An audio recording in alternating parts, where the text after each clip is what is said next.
Chingao.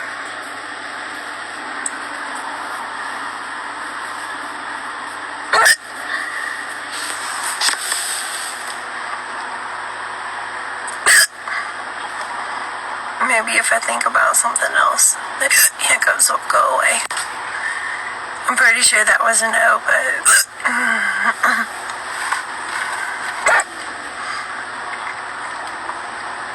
Let me know in the comments if your hiccups actually hurt your chest, because they hurt mine.